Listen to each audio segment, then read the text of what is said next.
I tell you, it has been so interesting watching SpaceX's new testing process for the version 3 Starship play out for the first time this week, and we look to have breaking news on the first super heavy static fire on Pad 2 coming in a few days.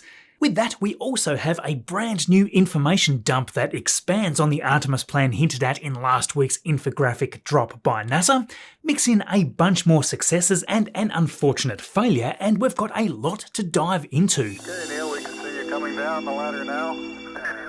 Hey, Marcus House with you here, and we are indeed counting down to the first version 3 Starship Flight 12 approaching fast. We left you last week with SpaceX having finally rolled Ship 39 to Massey's for its pre-flight testing campaign. Shortly after arriving, they had it rapidly hooked up to all the testing hardware in the new gantry. Thanks to Big D Adventures taking Shaun for a ride on the river behind Massey's, we've got a lot to show here. We can see both forward and aft flaps being rigged up. SpaceX also immediately got to work strapping the ship in between the squeeze hardware, with the actuators here being connected. This all sits just above the forward dome on the unpressurized section that I talked about in the previous video, and we suspected the ship to be going through squeeze testing similar to what they did with the Test Tank 16 in 2024. Well, they jumped right into that testing campaign, with the tank farm beginning to wake up just hours after our video was published last Saturday.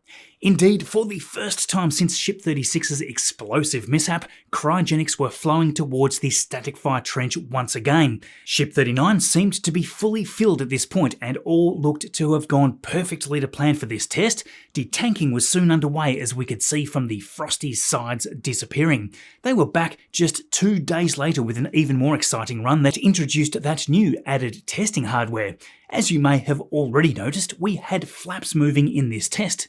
Even before the propellant was loaded, they seemed to be moving and possibly beginning to pull on the aft flaps here. Once the ship was loaded, we got some even more movements from the aft flaps, but they also opened and closed the forward flaps too. From this distance, there was no way to really know if these were just flap actuation tests or if they were actually pulling at them with the attached straps. We do know that there were 2 sets of squeeze tests performed though, with the actuators hanging, going into tension and then releasing. Once both of the tanks were fully frosted over again, we saw some of the vents new to the version 3 Starship design being used. This bigger one is the reaction control system right beneath the forward flaps here. That's pointed in 2 directions, both toward and away from the heat shield. As SpaceX finally gears up to having a ship with the capability to test out the ship docking maneuvers, they need to have all that precise control available. I think it is really exciting to finally see them including this reaction control system. The next night, they were right back at it again for a 3rd round. This time it seemed to be just a regular cryogenic test, but as it was a little windier on Tuesday, we get to see that neat spectacle with the mist creating that effect. That always looks wild, sped right up. Before we knew it, the ship was detanked again, wrapping up another test. Now, you may have noticed that there was something missing from the views that came with that 3rd cryogenic test. Indeed, it seemed that the S39.1 test article has finished its testing for now, as it was moved away from the cryo station. For a while, it almost looked like they were going to lift it off the stand right there as the big crane picked up a suitable load spreader. SpaceX had instead rolled it out of the Massey's facility and just parked it on the Massey's Way access road toward Highway 4. Surprisingly, back it went towards the Massey site, was properly hooked up to the crane, but then 2 days later it was unhooked and moved away for another round of Ship 39 testing. This, by the way, seemed to be a more low-key test, mainly with the flaps moving a few times. After that though, just like a few days earlier, the test article made its way back to where it started. Interestingly, the Super Crusher, where SpaceX was testing the previous booster aft test article, is now being reconfigured, and quite substantially. The actuators at the bottom has been a big focus, and these are being recovered. They are no longer needed here to generate that insane amount of simulated thrust force to certify the booster aft. Instead, it has had these small extensions added to the columns at the top.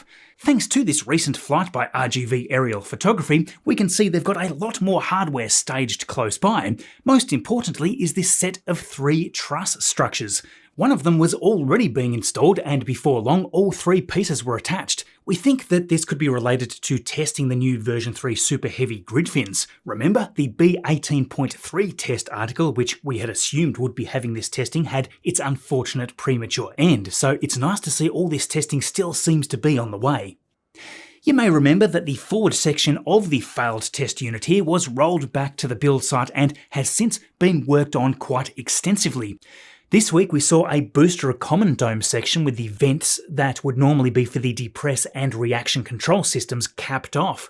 That, of course, suggests that it is not a flight article, so although speculative, this may instead be a replacement aft section to stack with that forward section. Speaking of rollouts though, Ship 40 has come together real quick. This is being prepared for Flight 13, which should be the second version 3 Starship flight. The last section needed was that final all-important aft, which made an appearance on Monday. This is certainly the most complex section, of course, being the business end of the ship, hosting the 6 Raptor 3 engines. Now this has some intriguing new pipes here, snaking behind the flap aero cover. These now look to be angled in multiple directions at the base of the vehicle. Comparing a view from ChameleonCircuit before and after, you can see this moves the pipes out of the way from the engine bay. They seem to replace the previous engine bleed pipes, but we haven't quite spotted where they've gone after that. Now, along with that, with Ship 40, SpaceX has already staged additional hardware in the centre stand. Both of the raceways were lifted into place, but then in a surprise move, they also moved both of the aft flaps here.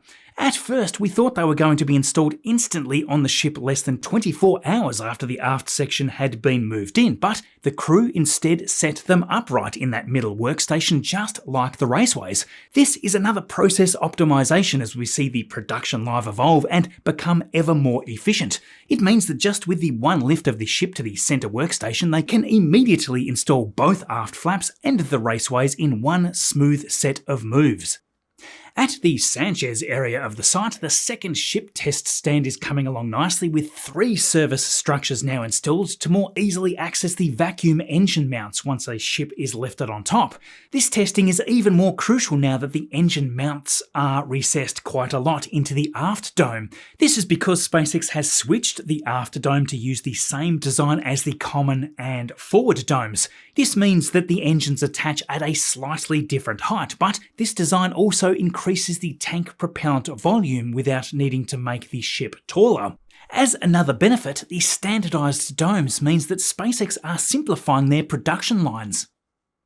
Moving on down to the launch site, since last week, they've made huge strides removing all the pieces of scaffolding from the centre ring of the orbital launch mount, and wow, does that look amazing now that it is all finished. You can see the 2 buckets and the ridge piece down in the trench where all 33 Raptor engines will soon ignite in a rage of fury. The only pieces left actually are those on the top deck here in this corner, which are only here to get to that centre scaffolding, so that should shortly come off too. With all this action, we should be very close now to seeing Booster 19's static fire campaign. In fact, the breaking news from just the past day seems to indicate that this will be static fired early this coming week. We can see the beach access will be closed between 8 AM and 8 PM on Monday, with backups on Tuesday and Wednesday. There is only one reason I can think of that they would be fully closing the beach like this. In fact, it specifically says they will also close part of Highway 4 and associated FAA hazard areas and zones during SpaceX spaceflight activities. Stay tuned, this is looking like a big week with a lot of firsts to observe. In preparation for this, SpaceX has purged both liquid oxygen and liquid methane quick disconnects to just clear out any debris that may have ended up in there. We don't want any of that entering into a flight vehicle for obvious reasons. In fact, the last significant work for this pad right now is the roofing upgrades, which certainly shouldn't hold up any of the static fire action. The large section being built on the ground is having those top panels installed, and up the top of the tower they are still completing all that reinforcement work that we touched on last week. We've got very nice views of all this from the ground thanks to Shaun, and as always, thanks to you being subscribed here, we get to be out there picking this up, so thank you. With all the Starship work being finalised in all these areas, it's going to be amazing watching the test missions throughout the year, especially with SpaceX shifting focus to establishing a moon base first rather than Mars. That took a lot of us by surprise actually, considering that Mars has always been the primary plan, and the news cycle erupted with many points of view depending on who was covering it. In the end, low-cost master orbit is the first step to any such future plan. If we can use the moon as a stepping stone and create all the technology needed for Mars, that makes a lot of sense. Of course, as soon as Elon or SpaceX hits the news cycle, you tend to see misinformation pop up all over the place. That's where Ground News is so useful. It's a website and an app that breaks down the full breadth of articles in one place so that you can easily check bias and how factual the reporting has been overall. It lets you easily see whether a story might be missing the entire point, being politically charged, or even totally ignored. Follow along at ground.news/Marcus to check this out. When I open up this story, I can instantly see how this has been covered around 180 different articles. Sometimes you will see a blind spot on the left or the right side of the coverage, but luckily this is pretty balanced here, and almost 80% of the articles are considered highly factual. I think this is a great result actually, but certainly not always the case.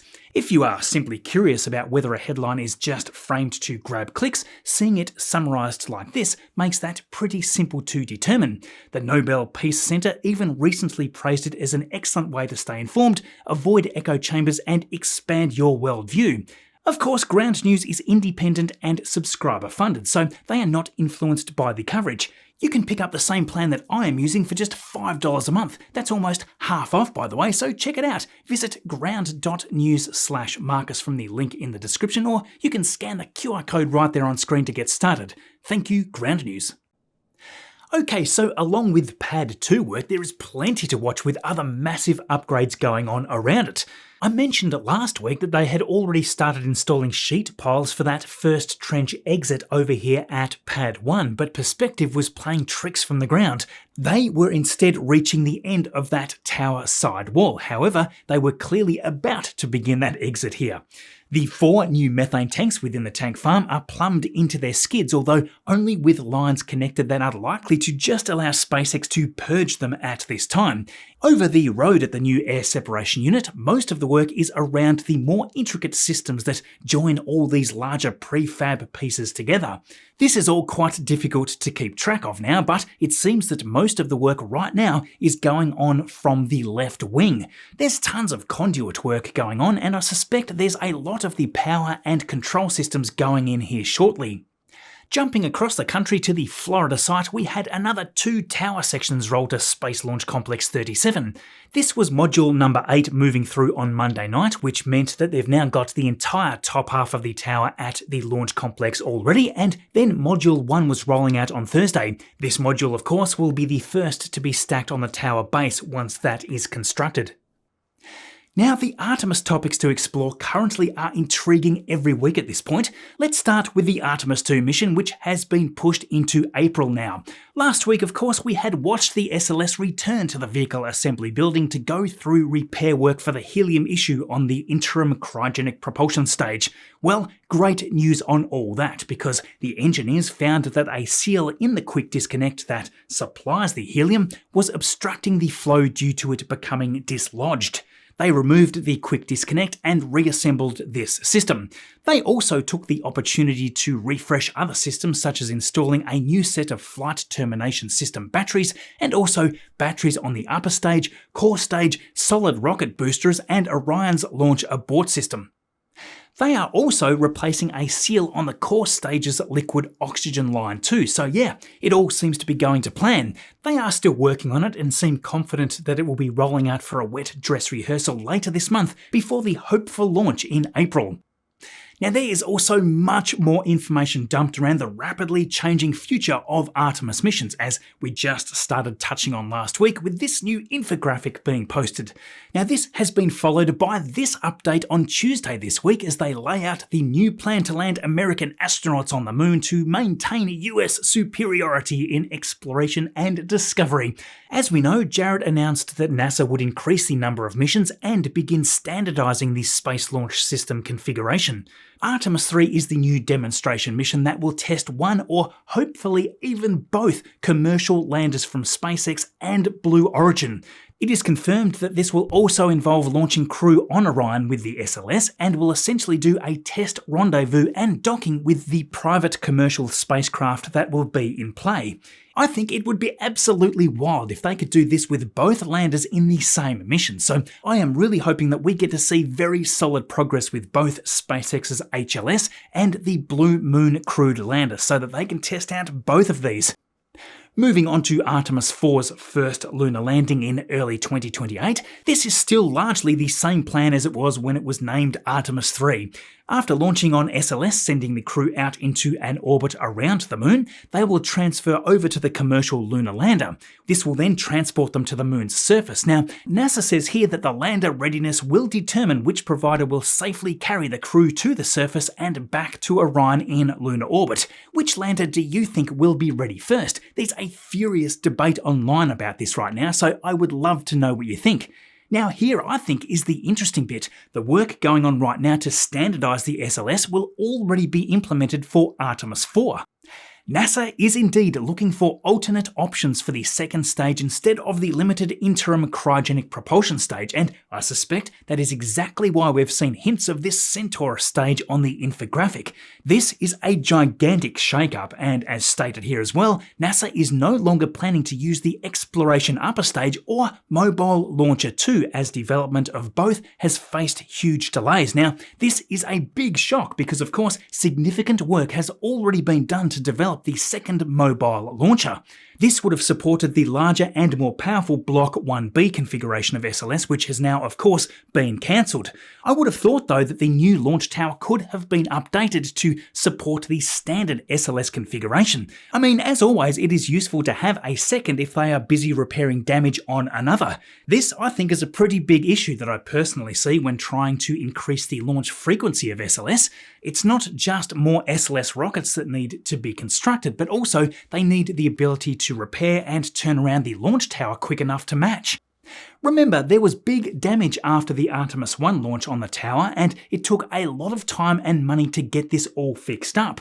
In fact, my question to Jared here early in the week was whether the existing mobile launch tower had been upgraded to withstand the launch from Artemis 2 without needing a heap of repair work again. He replied right back, acknowledging that there were a bunch of fixes applied after Artemis 1, but also that we will soon find out if the Mobile Launcher 1 is more resilient after the Artemis 2 mission has launched. I think this is going to be a critical thing to look into because if the tower doesn't hold up to that force without substantial damage again, NASA is going to need to throw some big resources into this problem. As Jared says here, having the team and the resources to turn around the pad and meet the target launch cadence is a program necessity. Now moving on to the Artemis 5 mission, now using the standardised SLS, NASA wants this mission sending crew back to the lunar surface by late 2028, and this would then follow with future missions about once per year after that, gradually constructing a moon base to call home more permanently.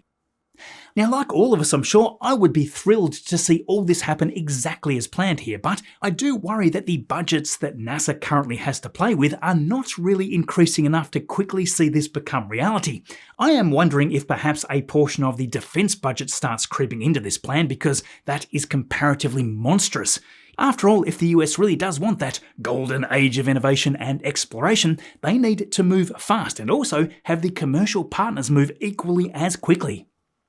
We've had another week of Falcon 9 action, of course. Starlink missions were already taking off on the first day of the month after 2 AM on Sunday. This was Starlink Group 1723 sending a batch of 25 into the group from Vandenberg Space Force Base. We had a neat update from Starlink here soon after this mission actually, with a neat graphic comparing the difference between these satellites currently being launched and the new version 2s. This is all to do with Starlink Mobile's next generation functionality, which they claim is going to provide 5G speeds from space. This is just a little vague because the typical speeds that you may get when using 5G can differ a great deal. It's also worth noting that the maximum capability of 5G is staggering, like 5G has the potential of 10 to 20 gigabits per second, but your typical speeds tend to sit around 100 to 200 megabits per second, so it really depends what Starlink means by 5G speeds here. Regardless though, we are talking about these speeds from space using a mobile phone, which is just crazy. They say here that the version 2 satellites will have 100 times the data density of the current version 1 generation satellites and will seamlessly enable streaming, internet browsing, high-speed apps and voice calls, just like being connected to a terrestrial network. Back to this mission though, there was a nice smooth landing on Of Course I Still Love You, and this was Booster 1082's 20th landing. Group 1041 was away only about 17 hours later that same evening from Space Launch Complex 40. 29 stacked within the fairings, and Just Read the Instructions was the landing platform for the 26th touchdown of Booster 1078. It wasn't until Wednesday morning that the Group 1040 mission was away from the same launch pad, and it was 25 flights for this booster number 1080. The second batch of 29 satellites for the week was stacked on board, and there is the landing on a shortfall of gravitas. Now that almost felt like a quiet week for Falcon 9, and that feels like an odd thing to say. I mean, you could only say that 3 flights for the week for SpaceX was a slow week, right? On Thursday, we had Space One attempting the third ever launch of its Kairos rocket from Japan. It has launched both previous missions while facing serious problems in the flights. The first was in March of 2024, and that only ended up in the air for about 5 seconds or so before its flight termination system triggered due to lower thrust and speed than expected. This failure led to explosive fiery debris raining down all around the launch site. The second attempt in December that same year was much better, but that still was cut short about 3 minutes into the flight as it lost its attitude control.